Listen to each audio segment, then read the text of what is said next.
സാധിക്കുന്നു. ലോകത്തെ മറ്റൊരു മഹാത്ഭുതം, മൂന്നാമത്തെ മഹാത്ഭുതം നമ്മുടെ ഈ മൂക്കാണ് ലോകത്തെ മഹാത്ഭുതം. ലോകത്തെ നാലാമത്തെ മഹാത്ഭുതം എന്ന് പറയുന്നത് എന്റെയും നിങ്ങളുടെയും നാവുകളാണ് ലോകത്തെ മറ്റൊരു മഹാത്ഭുതം. ലോകത്തെ അഞ്ചാമത്തെ മഹാത്ഭുതം എന്റെ ഈ കൈകളാണ് ലോകത്തെ മഹാത്ഭുതം. ആറാമത്തെ മഹാത്ഭുതം എന്ന് പറയുന്നത് നമ്മുടെ ഈ കാലുകളാണ് ലോകത്തെ മഹാത്ഭുതം. ഏഴാമത്തെ ലോകത്തെ മഹാത്ഭുതമാണ് എന്റെ നിങ്ങളുടെ ഈ തലയുടെ തലച്ചോറ്. അപ്പൊ ഈ 7 മഹാത്ഭുതങ്ങൾ എന്ന് പറയുന്നതും കണ്ണുകളും കാതുകളും ചെവിയും മൂക്കും കൈയും കാലും തലച്ചോറുമാണ്. ഈ 7 മഹാത്ഭുതങ്ങളും എന്നിലുണ്ട്. അതുകൊണ്ട് ലോകത്തെ ഏറ്റവും വലിയ മഹാത്ഭുതം എന്ന് പറയുന്നത് ആരാണ്? മനുഷ്യനാണ്, ഞാനാണ് എന്ന് വിശ്വസിക്കുന്നവർക്കില്ലേ? നമുക്ക് ലോകത്തെ 7 മഹാത്ഭുതങ്ങളുമുള്ള നാമാണ് ലോകത്തെ ഏറ്റവും വലിയ മഹാത്ഭുതം. ഈ ഒരു തിരിച്ചറിവുണ്ടാകും.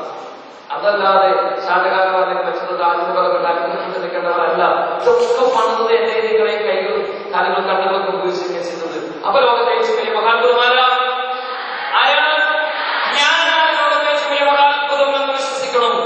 എങ്കിൽ ഈ പറയുന്ന സാധനങ്ങളെല്ലാം നമുക്ക് പണിയാൻ സാധിക്കും. ഇനി താജുകളെ കുറിച്ച് നമ്മൾ വിചാരിക്കും, പ്രത്യേകിച്ച് ഇന്നത്തെ ക്ലാസ്സിലൊക്കെ ആണെങ്കിൽ ഷാജഹാൻ എന്തൊരു ഭാര്യ സ്നേഹിയായിരുന്നു എന്നൊക്കെ പറയില്ലേ?